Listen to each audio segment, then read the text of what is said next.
যাদের vote delete হয়ে গেছে তারা আমাদের দেশের নাগরিক নয়, তাই তারা লক্ষ্মী ভাণ্ডার, অন্নপূর্ণা ভাণ্ডার পাবে না।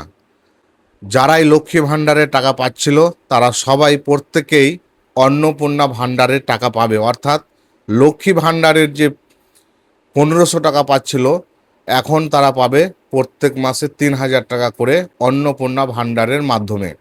যাদের ভোট ডিলেট হয়ে গেছে তারা কিন্তু পাবে না অন্নপূর্ণা ভাণ্ডার। এই বিষয় নিয়ে আমাদের বর্তমান রাজ্যের নারী ও শিশু কল্যাণ মন্ত্রী অগ্নিমিত্রা পাল কি বলল আগে দেখুন।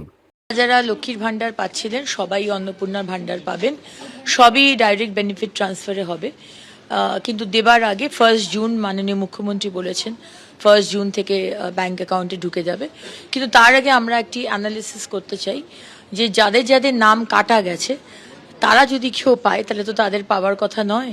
যিনি মারা গেছেন তার তো পাওয়ার কথা নয়, যিনি আমাদের দেশের নাগরিক নন তার তো পাওয়ার কথা নয়। সুতরাং সেই অ্যানালিসিসটা হবে যে যাদের যাদের নাম কাটা গেছে তাদের মধ্যে কতজন লক্ষ্মীর ভাণ্ডার পাচ্ছেন, তাদের নাম কিন্তু বাদ যাবে। এবং আরেকটি মুখ্যমন্ত্রী বলেছেন যারা সিএ এর জন্য অ্যাপ্লাই করেছে এবং যাদের নাম ওই ট্রাইব্যুনালে গেছে তাদেরকে এর থেকে বাদ রাখা হবে আপাতত। তো আপনারা বুঝতে পারলেন, যাদের ভোট ডিলেট হয়ে গেছে, লক্ষ্মী ভাণ্ডার পরিবর্তন হয়ে অন্নপূর্ণা ভাণ্ডার হয়েছে, সেই অন্নপূর্ণা ভাণ্ডারের টাকা তারা পাবে না। শুধু অন্নপূর্ণা ভাণ্ডার না, যে কোনো সামাজিক প্রকল্প যেটা পশ্চিমবঙ্গে এখন বর্তমানে চালু আছে সেই প্রকল্পের টাকা যাদের ভোট ডিলেট হয়ে গেছে তারা পাবে না।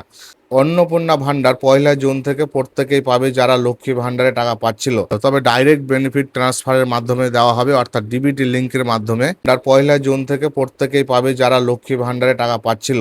তবে তথ্য যাচাই হবে যারা লক্ষ্মী ভাণ্ডার পাচ্ছিল তাদের মধ্যে কারা কারা মারা গেছে, কারা কারা অযোগ্য। অনেক সময় আমরা দেখেছি লক্ষ্মী ভাণ্ডার অনেক অযোগ্য মেয়েরাও পেয়েছে।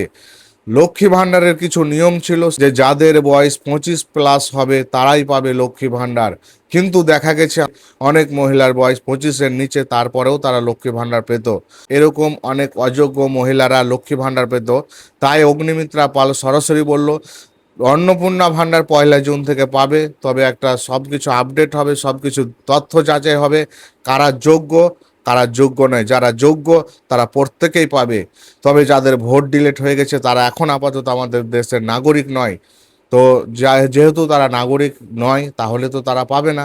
তো যখন তাদের ভোটার লিস্টে নাম উঠে যাবে তখন কিন্তু তারা অন্নপূর্ণা ভাণ্ডার পাবে। তো অনেকেই আমাকে বারবার প্রশ্ন করছিল যে আমার ভোট ডিলেট হয়ে গেছে, আমি কি লক্ষ্মী ভাণ্ডার আমি কি আর অন্নপূর্ণা ভাণ্ডারের টাকা পাবো না?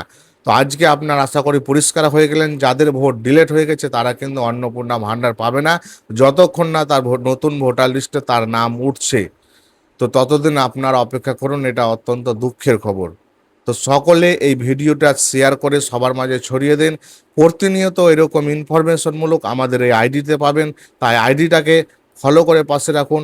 এবং আমরা একটা হোয়াটসঅ্যাপ গ্রুপ খুলেছি, সেই গ্রুপের লিঙ্ক কমেন্ট বক্সে আমরা দিয়ে দিলাম, যান হোয়াটসঅ্যাপ গ্রুপে যুক্ত হয়ে পাশে থাকুন।